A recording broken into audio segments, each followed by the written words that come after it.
Hello everyone, welcome back to Samanvita cooking show.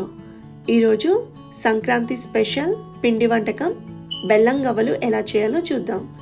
ఈ బెల్లం గవ్వలు ఇలా నోట్లో వేసుకోగానే అలా కరిగిపోతాయండి. చాలా చాలా టేస్టీగా ఉంటాయి. ఈ రెసిపీ కోసం ఒక మిక్సింగ్ బౌల్ తీసుకొని అందులో 2 కప్స్ మైదా తీసుకోండి. అందులో అరకప్పు ఉప్మా రవ్వ వేసుకోవాలి. సూజీ రవ్వ ఉంటుంది కదా, ఆ రవ్వ. అందులో 1/2 టీ స్పూన్ ఉప్పు, pinch of baking soda add చేసుకోవాలి. దీన్ని ఒకసారి మిక్స్ చేసుకోండి. అన్ని ఇంగ్రీడియంట్స్ని మిక్స్ చేసుకొని అందులో బాగా వేడి చేసిన 3 టేబుల్ స్పూన్స్ నెయ్యి యాడ్ చేసుకోవాలి. ఇలా నెయ్యి వేయడం వల్ల మనకి లోపల గుల్లాగా క్రిస్పీగా వస్తాయండి గవ్వలు అనేవి.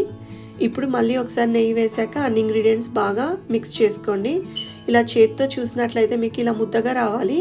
ఇప్పుడు కొద్దిగా వాటర్ యాడ్ చేసుకొని మనం దాన్ని చపాతీ పిండిలాగా కలుపుకోండి.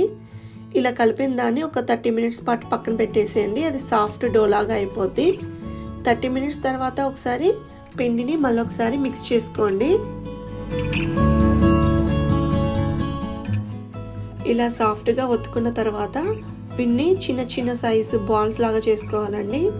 చాలా చాలా చిన్నగా చేయాలి. చిన్న చిన్న బాల్స్ చేసి వాటిని అన్నీ కూడా ఒకే షేప్లో రౌండ్ షేప్ వచ్చేలాగా చేసి పక్కన పెట్టేసుకోండి. ఇలా బాల్స్ చేసేటప్పుడు మీ ఇంట్లో పిల్లలు ఎవరైనా ఉంటే వాళ్ళను హెల్ప్ అడగండి. చాలా ఈజీగా అయిపోతుంది మీకు. అన్నీ బాల్స్ చేసి పెట్టేసుకుంటే తర్వాత గవ్వలు ఒత్తుకోవాలి. చూసారు కదా, ఈ విధంగా అన్నీ కూడా ఈక్వల్ పార్ట్స్ లాగా చేసుకొని పక్కన పెట్టుకోండి. ఇప్పుడు గవ్వలు చేసుకోవడం కోసం ఇలా మనకి మార్కెట్లో దొరుకుతుంది గవ్వల చెక్క. ఈ గవ్వల చెక్కతో ఇలా ఈ విధంగా వీడియోలో చూపించిన విధంగా ప్రెస్ చేసుకోండి. ప్రెస్ చేసుకొని పక్కన పెట్టుకోండి. ఈ గవ్వల చెక్క అవైలబుల్గా లేకపోతే మీరు ఫోర్క్తో కానీ లేకపోతే మనం జల్లిగంట ఉంటుంది కదా, దాంతో అయినా చేసుకోవచ్చు. ఫోర్క్తో ఈ విధంగా ప్రెస్ చేసుకుంటే ఈ షేప్లో వస్తుంది. లేకపోతే మీరు జల్లిగంటతో చేయాలనుకుంటే దాంతో కూడా ప్రెస్ చేసుకోవచ్చు.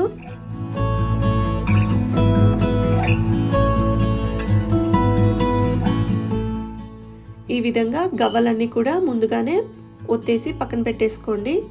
ఇప్పుడు బెల్లం పాకం కోసం ఒక 2 కప్పుల పిండి తీసుకున్నాం కాబట్టి దానికి 1 కప్పు బెల్లం అయితే సరిపోతుంది. 1 కప్పు బెల్లం తరుగులో 1/2 కప్పు వాటర్ యాడ్ చేసుకోండి. ఇప్పుడు ఇది మనకి ఈ విధంగా కన్సిస్టెన్సీ అవుతుంది. ఇలా చూసినట్లయితే మీకు స్ట్రింగ్ కన్సిస్టెన్సీ రావాలండి. స్ట్రింగ్ లాగా ఉంటుంది. ఒక సింగిల్ స్ట్రింగ్ లాగా వచ్చే కన్సిస్టెన్సీ వస్తే మనకి పర్ఫెక్ట్గా అయినట్టు. అలా కన్సిస్టెన్సీ వచ్చాక దాంట్లో 1/2 టీ స్పూన్ ఇలాచీ పౌడర్ యాడ్ చేసేసి స్టవ్ ఆఫ్ చేసి పక్కన పెట్టేసుకోండి. ఇప్పుడు ఒక కడాయి తీసుకొని అందులో ఆయిల్ వేసుకోవాలి. మనకి డీప్ ఫ్రైకి ఎంత అయితే ఆయిల్ అవసరం అనుకుంటారో అంత ఆయిల్ యాడ్ చేసుకొని దాన్ని హీట్ చేసుకోవాలండి. మీడియం హీట్ పెట్టేసుకొని అన్నీ కూడా వేసి వేయించుకోవాలి. మీకు ఆయిల్లో ఎన్ని పడితే అన్ని యాడ్ చేసుకోండి. గవ్వలు యాడ్ చేసుకొని మంచి గోల్డెన్ బ్రౌన్ కలర్ వచ్చే వరకు అటు ఇటు తిప్పుకుంటూ ఫ్రై చేసుకోండి. ఇలా వైట్గా కాకుండా గోల్డెన్ బ్రౌన్ వస్తే మనకి క్రిస్పీగా వస్తాయి. చూసారు కదా, ఈ కన్సిస్టెన్సీ రావాలి మనకి కలర్ చేంజ్ అయ్యాక. ఇప్పుడు తీసి పక్కన పాకం ఉంది కదా, ఆ పాకంలో యాడ్ చేసుకోండి. వెంటనే ఒక 1 మినిట్ పాటు ఆ పాకంలో గవ్వల్ని అటు ఇటు తిప్పుతూ అలా ఉండనివ్వండి.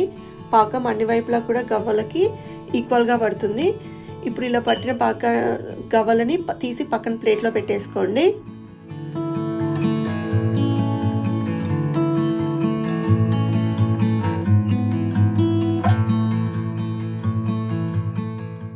ఇప్పుడు మిగిలిన గవ్వల్ని కూడా ఇదే విధంగా ఫ్రై చేసుకోవాలి. మీడియం హీట్లో ఫ్రై చేస్తే మనకి లోపల కూడా బాగా ఉడుకుతాయండి. గవ్వలు అన్ని వైపులా కూడా బాగా ఫ్రై అవుతాయి. మధ్య మధ్యలో తిప్పుతూ ఉండండి. ఒకే వైపు కాకుండా అన్ని వైపులు తిప్పితే ఈక్వల్గా ఫ్రై అవుతాయి. కలర్ చేంజ్ అయిన తర్వాత తీసి మళ్ళీ పాకంలో వేసి 1 మినిట్ పాటు ఉంచనివ్వండి. పాకంలో ఉన్న తర్వాత మళ్ళీ తీసి పక్కన పెట్టేసుకోండి.